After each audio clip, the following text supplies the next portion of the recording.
You never actually arrive at something and say, yeah, I've arrived, this is what I was pursuing, and then I sit down. Because there's just so many factors, so many things are changing in life. So, as soon as you master something, maybe, another interest comes in, or even the environment changes. I mean, look at the situation we are in now in terms of aviation and flying. There's quite a big fundamentals that have made changes in there, and you have to adapt and find ways to survive or do something else or do other things. So we are always moving and changing. So in terms of that, but if you're showing up and showing that excellence and doing in whatever it is, you're gonna thrive, whatever it is, whatever is thrown your way. So that is a great perspective, actually, the way you put it.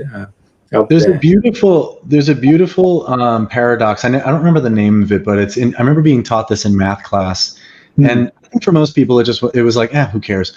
And for me, it had this profound effect of going, maybe that's what life really is. And I can't remember the name. Again, it drives me nuts that I don't remember the name. But the paradox was that if you think about it this way, if you are at A and you want to go to B, at some point you're going to be halfway there, and then at some point you're going to be, when you go to like halfway, then you're going to be halfway to halfway, and then halfway to halfway to halfway. And the point was that for infinity, you could only ever get halfway there to infinity. Every time you move halfway there, you cut that in half, and then you go halfway to that, and then halfway to that. And the point was, can you ever actually get anywhere if for infinity you can only get halfway there? And I know it's a bit heady and it's a bit ridiculous, but there's a beauty in that maybe that's kind of what life is about. You never actually get to where you were going, because no one really wants to get to where they're going, but it's the stretching and at the point that you're going from 99.5% to 99.75%, the level of mastery and nuance, but the richness of experience for you is grand. It's grand when you're like, wow. Look at Olympic athletes, the 0.0001%, second, like the millisecond, right? The millisecond makes all the difference in the world between okay and star champion, best in the world. Wow. And I think that in many ways, I feel like, and again, that's my values. Maybe that's not for everybody. For some people, 80% is good enough. I actually believe that there's beauty in trying to strive for the impossible. Yeah. Because sometimes you actually get pretty damn close. Yeah. Because you have to find your uniqueness, isn't it? And something that is that drives you, that is specific to you. Because every person is unique and individual in themselves, isn't it? And they have awesome power that is different to everyone else. So it is. And no one's handing it out, right? No one's just handing it to people. No one ever says like, "Hey, here's your thing. Go do your thing," or "Here's excellence for you." It is the act of chasing that creates that in us. Yeah. And when you're doing that, just enjoying the journey as well and the moments within it. I remember one great example that was given that if you're looking, for example, to go climb a mountain, for example, so you're probably doing training and all sorts, and maybe you've got a group of friends, you're going to do that. It's all in the journey, in the moments. Because if the goal is to actually get to the top of the mountain, I mean, you can just take a plane or a helicopter and go to the top of a mountain.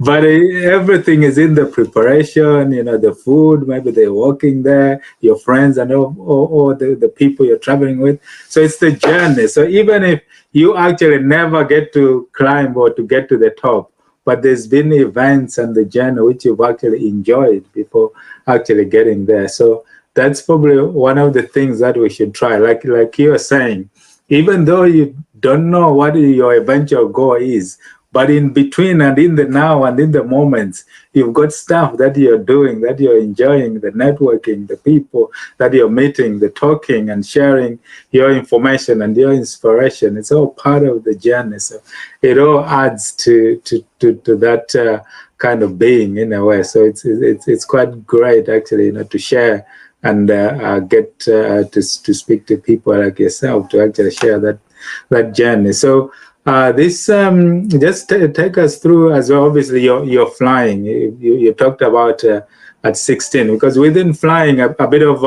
maybe technical information within your field.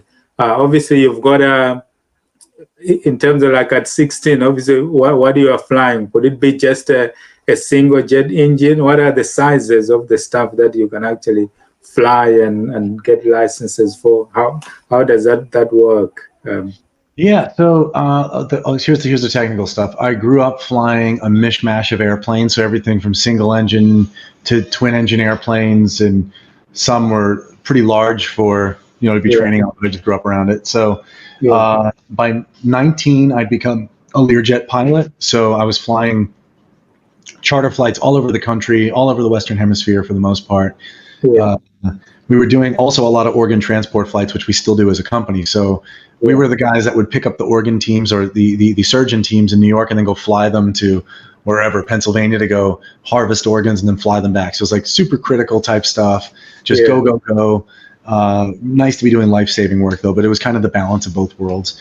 yeah, And then something interesting happened at about, I think it was about 25 or 26. I got pretty bored because I felt like, all right, I'm a young guy that's kind of, I shouldn't say mastered, but I think I really felt a sense of mastery with flying, and I felt that I'd exceeded my expectation for what I wanted to be as a pilot. I was yeah, flying very complex equipment. I was flying at very fast speeds, and I was doing things in the world that I was proud of. But I yeah, was like, this isn't my limit. Where's my limit? And so at that point, randomly, a guy with an aerobatic airplane showed up in my life and said, if you want to use it, go for it.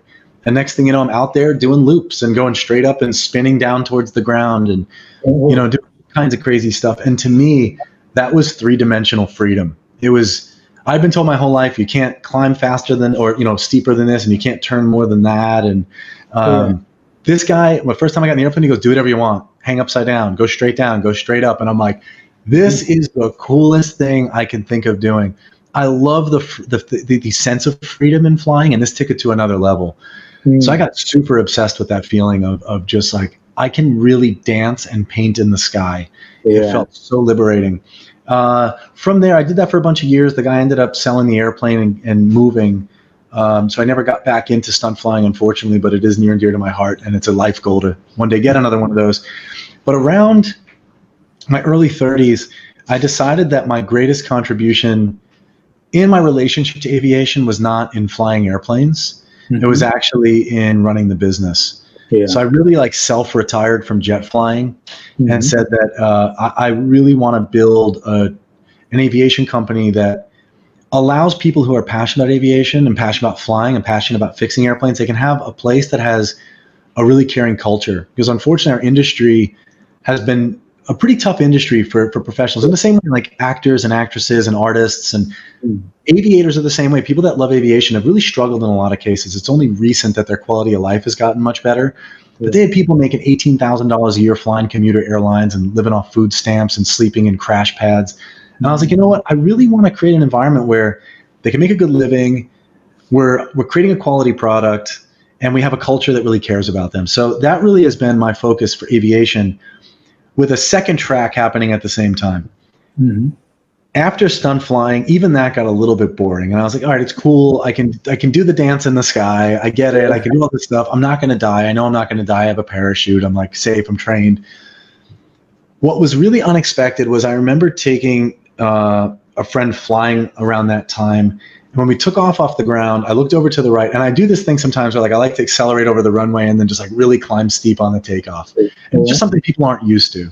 And I remember looking over and I saw the awe and the wonder and the anxiety and the fear and the excitement and all that stuff on their face. And when I saw that, I noticed that I was like, wow, I'm feeling that too now. And it was the first time that I really understood the whole concept of mirror neurons, that we are programmed to experience what other people are feeling. So when we see a football player take a hard tackle on TV, we'll often go like, ooh, or we're like, bunch of, oh man, right? Yeah. We actually feel it in that moment because that's how our minds work. That's almost like the mechanical empathy system that we have in our mind. And I realized, wait a minute, this is like all the greats that have ever said. They said at some point in your life, you have to give back. At some point in your life, the real meaning comes in doing for others. And I realized that I was this guy that grew up in this very unique circumstance that most people will never get to experience, just by the nature of the fact that aviation is not that accessible. Yeah. So I said, you know what I want to do is I want to create experiences with people I care about, and I want to share this as a way of giving it more meaning for me. So then I just started doing weird stuff where I'd go on Facebook and say, hey guys, I'm going to travel for 9 days. Who wants in? And random people would be like, I'll go. And so I'd put all these different people on my airplane and do social experiments. We'd all share the cost of flying. Most people had never met before. We had no idea where we're going. We're like, let's just go and figure it out as we go. When the weather's nice, we'll follow that. We want to go somewhere else, we'll fly there. Let's just create a trip together and see what happens with no concept of attachment to anything. And what was really magical in that was that it ended up accelerating connection, because I realized that when you take away a constant and the only constant is the group of people you're around, it makes you pull together in a way that it was like I created little family units on every one of these trips I did. And to this day, people I've done this with 10 years ago, if we all run into each other, there's like, oh, we have a special connection that no one can take away from us. So for the last decade, for myself, for my own personal, passion, I just like to take people that I don't know well or respect or thought leaders, and I'll say, let's all go fly in a dinner somewhere, or let's go on a multi-day trip, or let's go take an adventure, and let's see what kind of connection and conversation and magic we can create in a completely uncertain, chaotic environment. And that, again, when I say how I do it matters, I don't know what I'm supposed to do with this, but I know how I'm going to do it. I'm going to do it intentionally. I'm going to do it with great care. And I know that I care about how people feel.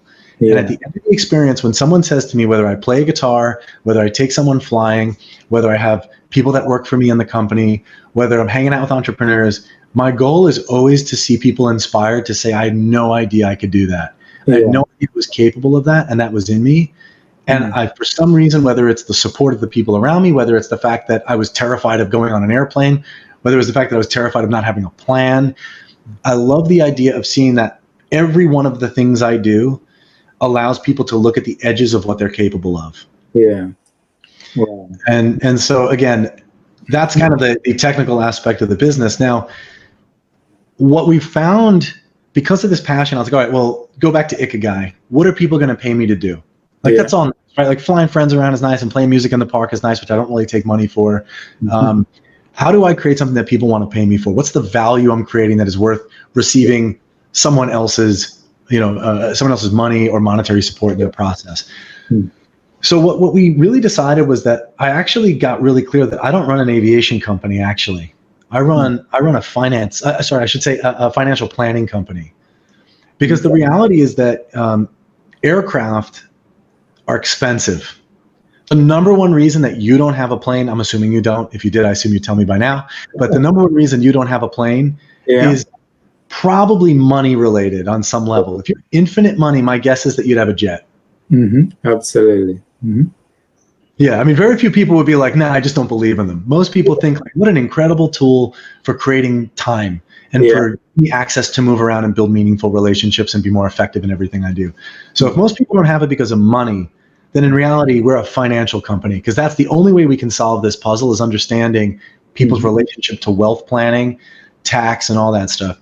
So at that point, I said, okay, if we're a financial company, then what our whole move has been is saying, I forgot who said this. They said, if you want to know how rich people get rich, is that they don't pay taxes. Like, if you want to know true equations for wealth, stop paying tax. Whatever that means, like, not do it illegally. Figure out a way to keep your tax dollars and put it back to work. Put it back into your business. Invest it in yourself. Invest it in things that are going to turn into revenue-producing assets instead of giving away 40% to the government.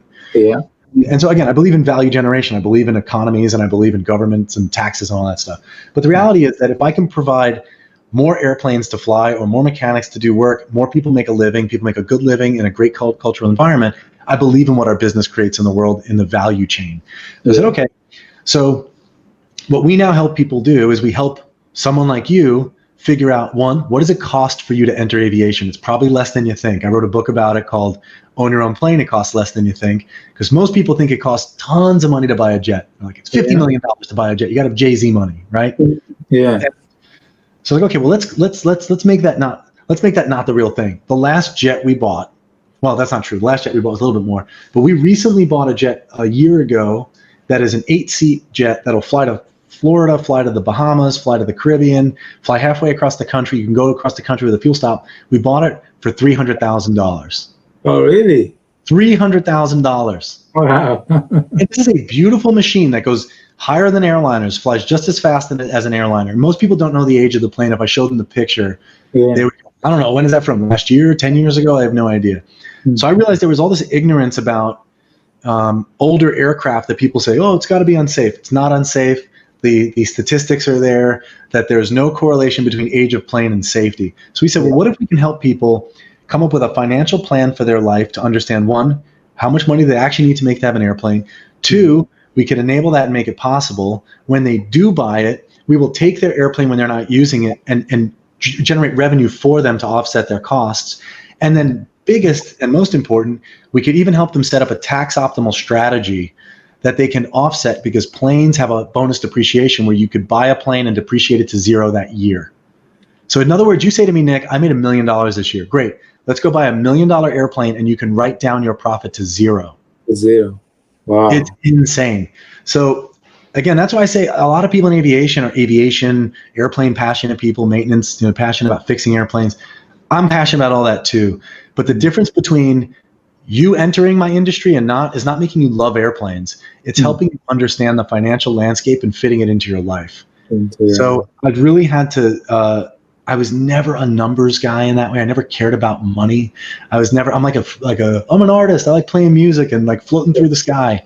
But I realized I had to get a really good relationship to money. I had to understand that money's not this negative thing. Rich people are not bad for getting it, which is like the programming of growing up in a middle class environment, right? And that money's actually a beautiful thing, especially if you can create it helping people. Yeah. And so we really did shift our focus. It's a long story about how we became a financial company that operates airplanes. And that's really our sweet spot, is helping you figure out how to truly create that in your life, not having to wait till you make $50 million. And that it is much, much more accessible than anyone would ever tell you, because there's a certain desire being luxury, prestige, the 1% of the 1%. Not true.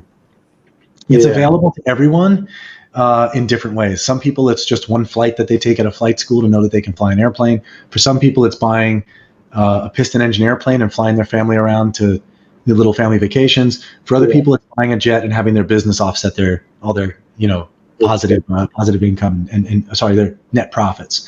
So I'm really passionate about that. I want to make this possible for people, because it is when people have lost their wealth, when someone says, like, I've had a really bad turn of luck, the last thing that they get rid of is their airplane. They'll sell their extra homes. They'll give up a lot of life's comforts, but they don't let go of the jet. And it's because once you see the power of what that is, it is not some lux only, ridiculously superfluous thing. It is actually an incredible tool for creating meaningful things in your life, for getting time back, for being home with your family more. So when you go and do a business meeting that's important, you can get back. You can spend 3 days. So I could not be more excited about the idea of making that possible for people. And again, is it my thing? It's still not my thing. Still haven't found my thing. It's still not my only thing. Drives me crazy, but I know how to do it. So wow. So essentially, can people take that on board and actually operate it as a business as well? Yeah, so essentially that's what we do, is that we will figure out the way to set the aircraft up as a business asset for them in most cases. And if we can't do that, then we'll set it up as a personal asset for them, and then again offset some of the costs. Again, most people fly their planes only about 10% of the usable or bandwidth for the year. So we said, give us the other 90%, and we'll pay you for the time and reduce your costs significantly. Yeah. Wow. What about regulations within the industry? Because some people would be sort of bogged down with maybe there's heavy regulations, or you have to satisfy things. I mean, that's why I think it's so powerful what we do is. Most people in reality are never going to look at an airplane and get excited as I do. They're never going to go like, wow, look at the shape of that wing. And oh man, look at how they designed that. And look at how, like, what a beautiful everything. Like, look at how it takes off. Most people don't care. They're just like, just get me the damn thing and get me to where I'm going. I just want the tool to, like, I think someone once said this to me. If you could snap your fingers and be the other place you wanted to go, would you do it instead of flying there? Yes. Most people would be like, I don't want to sit on an airplane. I don't care how nice it is. I would rather go boom and be in California. So if that's true, then the airplane is the thing we have to do to get what we want. So most people don't want to learn about regulations or airplanes or pilots or any of that crap. They're just like, just tell me what I need to know. Show me the financial case for this. Make me clear that I'm not doing something stupid. I just want to know I'm not doing something stupid and something I can't afford. So I just say, here's your structure. Here's the deal. If that fits within your financial picture of the world, then great. Let me execute. Don't worry about any of that stuff. Yeah. Absolutely. I think that's where the great value is, because that's where people's anxiety is about, do I have to learn about the regulations? Do I have to learn about flying times, or all the stuff that technical that you can do. But if you can cut that by offering that value for people, to me, that's a great offering, actually, in terms of what people can do to enter this. And it's just a classic example of a lot of myths that people have about doing anything. I mean, I remember, even people in any kind of investments, even real estate or anything, people can create these ventures whereby they can actually buy stuff without actually using any of their money and all that.